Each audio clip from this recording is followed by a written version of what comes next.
Hi, so this is my response for the week 2 discussion, specifically creating differentiations between formative and summative assessments. I believe we've had some sort of discussion to this probably before in another class, if I'm not too sure, or something similar. Um, First of all, one of the biggest things that I got to discuss is um, what type of assessment one does and what type of assessment the other one does. Um, for the summative one, typically it's given by the state or by the district, um, or at the end of a term or a semester, and it's standard. Typically, it's standard-based testing, whether that's on the local, state, or district level. That depends on what you're trying to test. Um, and then for formative, it is more based on quizzes given by the teacher, observations that are done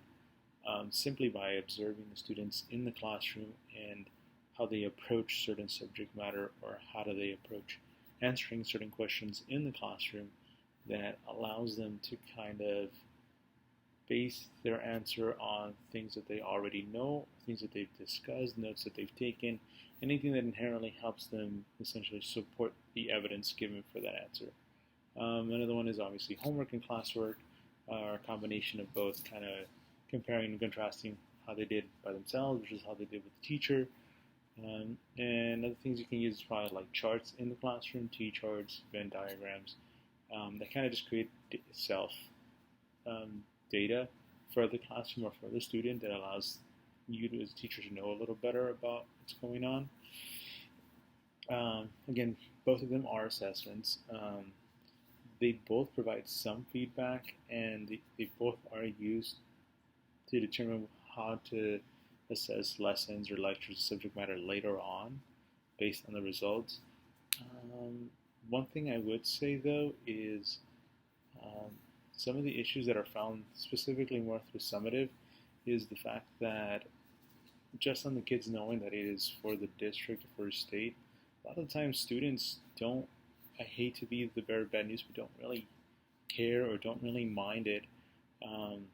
or don't even take it seriously at times because they feel like sometimes it's just not a representation of who they are. Now, some students who are maybe um, looking to keep as a higher standard for college, or even trying to make sure that they have the highest possibility to enter a certain school, they might want to push themselves to get a higher score in these type of tests. But realistically, based on today's day and age, a lot of students don't really think it represents them and don't really sometimes try, or the opposite. They sometimes feel too stressed to want to feel like it's okay to just kind of mess up on this test because the minute they see bubbles to fill in